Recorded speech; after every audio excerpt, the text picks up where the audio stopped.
안녕하세요, 구독자 여러분. 구독과 좋아요는 채널 운영에 큰 힘이 됩니다. 안녕하세요. 저는 40대 주부로 아들과 딸 하나를 키우며 남편과 행복한 결혼 생활을 하고 있었는데요. 개념 없는 동서로 인해서 결혼 생활 내내 힘들어하다가 최근에야 해방이 되어 편한 생활을 하고 있습니다. 제가 어떻게 동서로 인한 힘든 결혼 생활에서 벗어날 수 있었는지 사연을 얘기해 보려고 해요.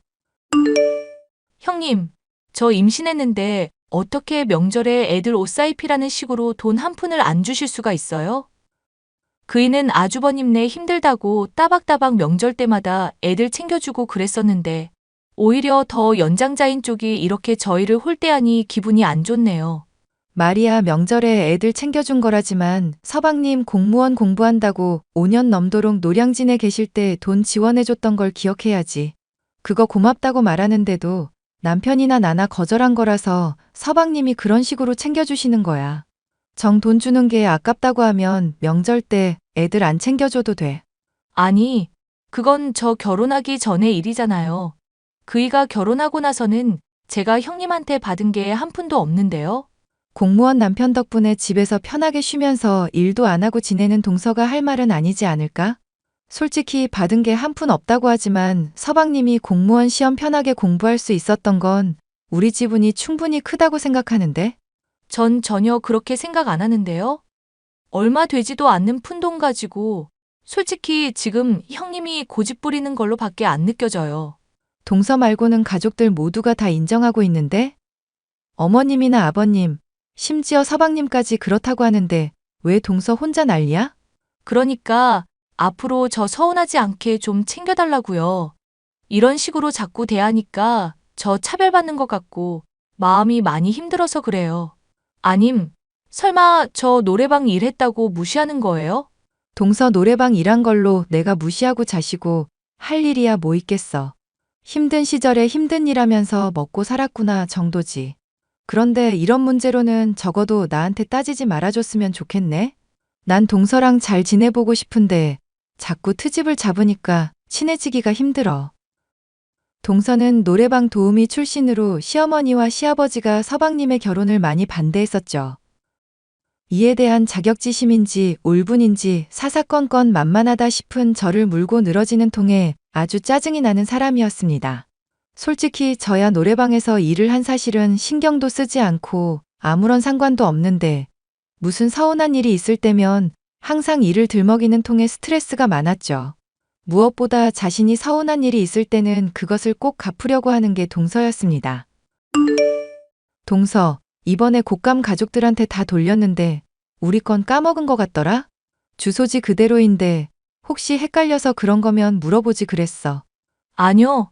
주소지 그대로인 거 잘 알고 있고 형님한테는 일부러 안 보낸 거 맞아요. 혹시 명절 때 애들 옷 사입히라고 돈 안 챙겨준 것 때문이야? 만약 그런 거라면 동서 참 집요한 사람이다. 어쩜 그렇게 꽁한 걸 오랫동안 품을 수가 있어? 저야 뭐 노래방 도우미 출신이니까 이런 식으로밖에 복수를 못 하겠네요. 형님이 진즉에 잘못하시고 저 차별하신 거 인정을 하셨어야죠. 그러니까. 나는 동서 차별하고 서운하게 할 마음 없었다니까? 본의 아니게 그런 거라면야 인정을 하겠다만 일부러 그런 적은 한 번도 없었어.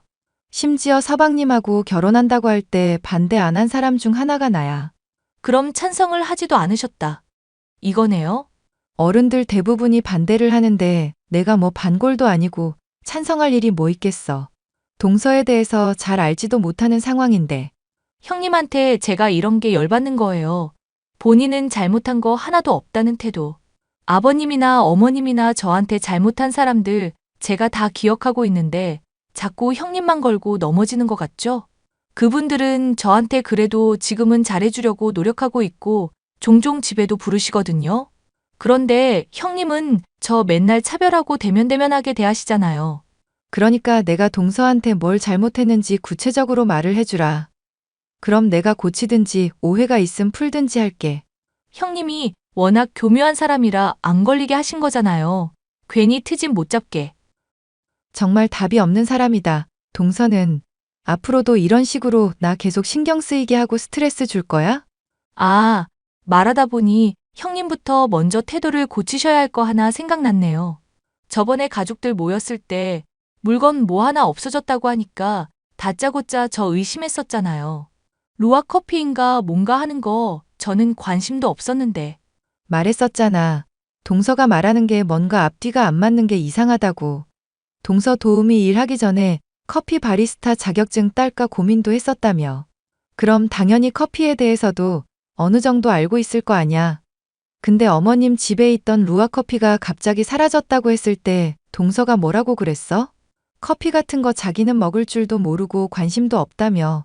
누가 봐도 이거 조금만 생각해보면 이상한 일 아냐? 지금 저 도우미 일하는 거 은근슬쩍 꺼내신 거 맞죠?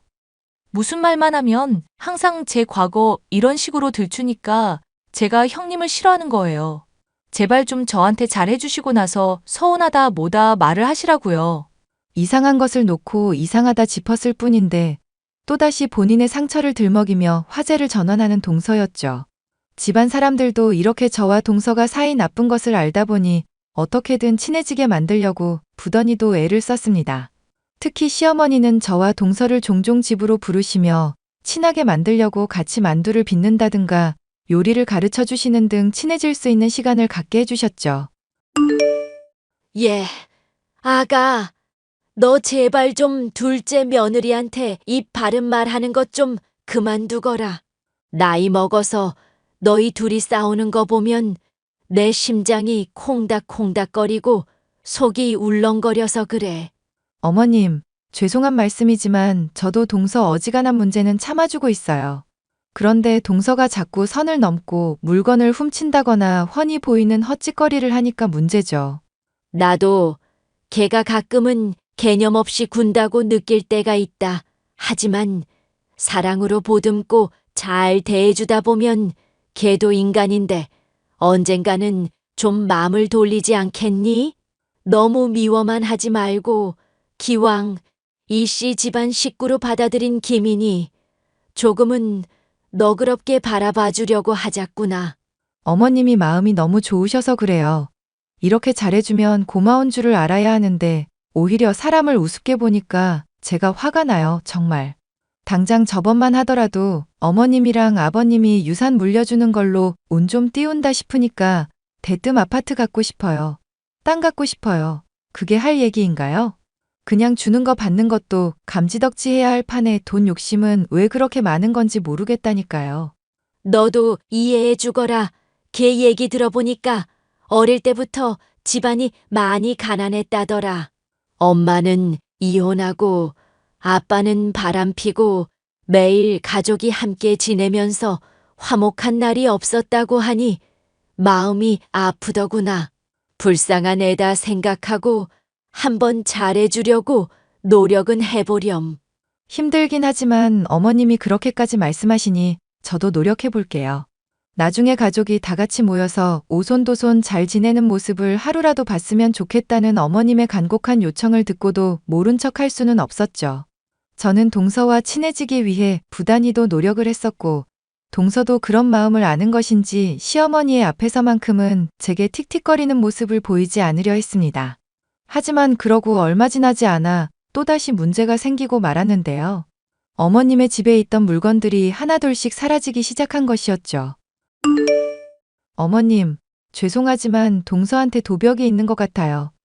귀신이 훔쳐가는 게 아니고서야 이렇게 자꾸 물건이 사라지는 게 말이 안 되잖아요. 괜찮다.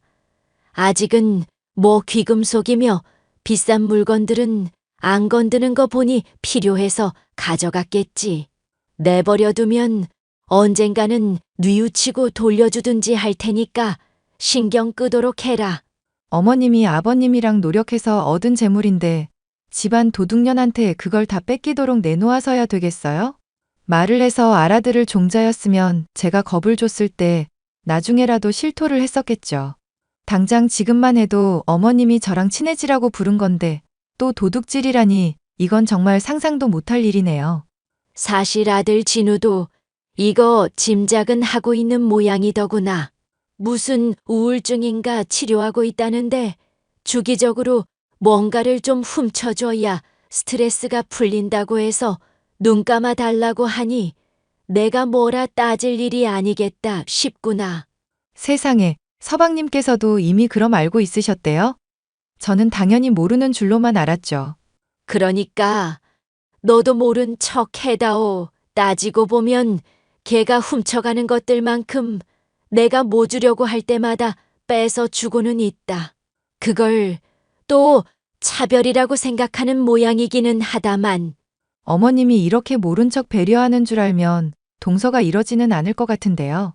아님 제가 넌지시 귀띔이라도 해볼까요? 그러지 마라.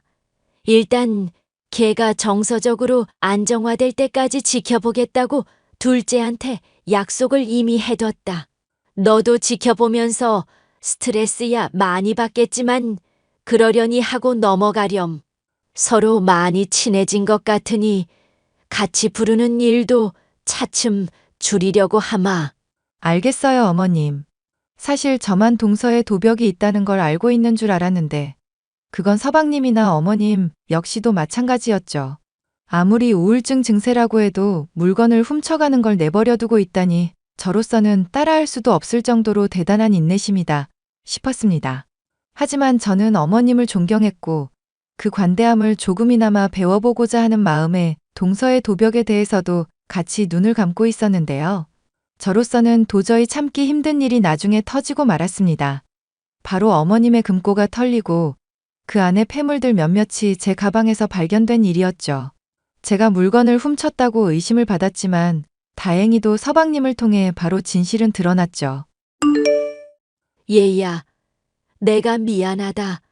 솔직히 난 이게 무슨 일인지도 모르겠구나. 그게 무슨 말씀이세요, 어머님? 아, 형수. 제가 집 뒤져보니까 엄마 폐물이 다 발견이 됐더라고요. 아마도 형수한테 뒤집어 씌우려고 집사람이 헛짓거리 한 것 같아요. 나도 너 의심이야 당연히 안 했다만 많이 놀라기는 했구나. 아니요, 그러실 수 있죠. 그보다 궁금한 게 있는데요. 금고 비밀번호 동서한테 알려주신 적 있으세요? 내가 걔한테 시켜서 은행 돈 출금해 오라고 시킨 적이 몇 번이 있기는 한데 그거랑 비밀번호가 비슷해서 아마 알았나 보구나. 저한테 뒤집어 씌우려고 한 것도 어이없지만 완전히 똑같지는 않은 게 더 소름 돋네요. 그게 무슨 말씀이세요? 생각해보세요. 금고 그거 여러 번 비밀번호 틀리면 경고 소리 울리거든요. 그런데 어머님이 비밀번호 비슷하지만 엄연히 다르긴 한 거잖아요. 그럼 모르긴 몰라도 비밀번호 맞춰보려고 올 때마다 시간 맞춰서 꾸준히 금고 확인해 봤을걸요? 어쩐지 금고 있는 서재방에 안 보던 책을 자주 본다 싶더니 그런데 이걸 어쩌면 좋니? 너한테서 폐물이 발견됐고 증거는 없는 상황이잖니. 걔 지금 완전 너한테 다 뒤집어 씌울 기세로 여기저기 알리려고 벼르던 거 간신히 말려놨다. 물론 어머님이나 서방님이나 제 편 들어주시기는 하겠죠? 솔직히 저는 금고 비밀번호 알지도 못하고 알았다고 해도 이렇게 열어보지도 않았을 테니까요. 내가 널 믿지 누굴 믿겠니? 저도 형수님 믿습니다. 그래서 말인데 집사람하고 잘 얘기해서 진실 한마디만 하라고 얘기 좀 해주시면 안 될까요? 그게 무슨 말씀이세요, 서방님? 집사람 우울증 핑계로 물건 훔치고 매일 거짓말하는 거 지긋지긋하네요. 이제 엄마랑 형수한테까지 이러니까 저도 참지 않으려고요. 형수님이 추궁하는데도 거짓말하면 저 그냥 이혼할 생각입니다. 예. 너 정말 괜찮겠어? 그렇게 반대하는 결혼 힘들게 해놓고선 이혼이라니? 서방님도 많이 생각하고 말씀하신 거겠죠. 좋아요. 그럼 동서가 저한테 뒤집어 씌우려고 했던 이유 한번 알아내 볼게요. 어머님이 믿어주시자 제 가방에서 폐물이 발견된 상황에서도 저는 침착할 수 있었죠. 하지만 동서는 제가 이제까지 물건을 훔쳐놓고는 자신에게 뒤집어 씌운 거라며 오만 난리를 피우고 있었는데요. 모든 내막을 알고 보니 이건 무슨 사이코 패스인가 의심이 들 정도였습니다. 본인이 훔치는 걸 같이 눈 감아주고 참아줬더니 남에게 뒤집어 씌우다뇨. 동서, 나 사실 동서가 폐물들 내 가방에 집어넣었다는 거 다 알고 있어. 동서가 나 의심받게 하려고 그런 거 알고 있는데 대체 왜 그런 건지 이유나 들어보자. 형님이 지금 무슨 소리를 하는지 도통 모르겠네요. 본인이 훔쳐놓고 왜 이런 말을 하는지도 모르겠고요. 아, 설마 제가 하는 말 괜히 또 트집 잡아서 몰이하시려는 거예요? 본인이 지금 들켜놓고 저 이미지 안 좋은 거 아니까 덤기 씌우려고? 난 동서가 노래방 도우미 했어도 힘들어서 그랬을 거다 생각하고 있었거든. 그런데 이런 일을 저지르니까 진짜 용서가 안 돼서 그래. 생각해보면 이상하지 않아? 나 폐물 가방에 들어있는 거 알게 된 것도 따지고 보면 동서 덕분이잖아. 갑자기 선물 챙겨준다면서 안 하던 짓을 왜 하필 그날 했을까? 이제는 챙겨준 사람도 의심하시는 거예요? 정말 어이가 없다. 형님, 진짜 이런 거 보면 정신병 있나 의심될 정도예요. 나 너무 억울해서 경찰에 지문 감시까지 부탁했어. 동서가 설마 장갑까지 끼고 그러진 않았을 것 같아서. 아니, 저는 정말 아니라니까 왜 생사람을 잡고 그러세요. 그리고 가방에 들어있던 폐물들 빼고 만지다 보면 제 지문 묻었을 수도 있을 거고요. 이래나 저래나 형님이 범인이라는 사실은 변함이 없어요. 동서, 정말 마지막으로 물을게. 어머님 금고에 손댄 거 동서 맞지? 저 진짜 아니라니까 왜 자꾸 그러세요? 맹세라도 해야 믿으시겠어요? 내가 손댔으면 이씨 집안 며느리가 아니다. 됐죠? 어휴, 그래 차라리 잘 됐다 싶네. 지긋지긋한 동서랑 그럼 이제 연 끊고 기생충 같이 서방님한테 빌붙던 동서도 이제 이혼녀 신세 되는 거고. 뭐? 지금 대체 무슨 소리를 하는 거예요? 잘 봐. 이거 서방님이랑 나눈 대화니까. 이게 무슨 소리예요? 그이가 저랑 이혼한다고요? 어디서 이런 허접한 합성을 가지고 사람을 속이려고 하세요? 나는 분명 동서한테 기회를 줬어. 한 번이라도 진실을 말하고 사람들한테 친절할 수 있는 선택권을 줬다고. 그런데 동서는 끝까지 사람 기만하고 속이려고만 들었지? 아니, 이게 대체 무슨 소리냐고요? 이혼이라니, 제가 알아듣게 좀 설명하세요. 참아주는 사람 우습게 알고 자꾸 선 넘은 동서가 이제 죗값을 받는다는 얘기지. 다들 가만히 모른 척하고 있어주니까 정말 모를 거라 생각했어? 동서 불우한 과거며 우울증 생각해서 참아주고 있었는데 왜 고마운 줄을 모르고 자꾸 엇나가? 이러니까 서방님이 동서랑 이혼하겠다고 결심을 하시지. 야, 너 지금 이거 무슨 얘기인지 알아듣게 설명을 하라니까? 왜 자꾸 너 하고 싶은 말만 하고 묻는 말에는 대답을 안 하냐고. 너 이제 인생 망했다고, 이 술집년아. 뭐? 너 지금 말 다 했니? 술집년? 술집년을 술집년이라고 하지 뭐라고 하겠냐. 사람 고쳐 쓰는 거 아니라는 말에 딱 들어맞는 예시네. 하여튼 이혼 축하하고 앞으로는 두 번 다시 보지 말자. 이 미친년아. 발광하는 동서의 모습을 보니 그간 묵은 채증이 확 내려가는 것 같았죠. 동서는 얼마 지나지 않아 자신의 잘못을 털어놓고 용서를 빌었지만 이미 늦어도 너무 늦은 시점이었습니다. 서방님은 결국 동서와의 이혼을 결심하게 됐고 저는 지긋지긋하던 동서와의 관계를 드디어 끝맺을 수가 있었는데요. 결단을 내릴 당시만 해도 좋지 않던 서방님의 표정이었지만 동서에게서 벗어나서인지 하루하루 생기를 찾아가는 모습을 보니 역시 잘한 선택이 아닌가 싶습니다. 사연 끝까지 들어주셔서 감사합니다.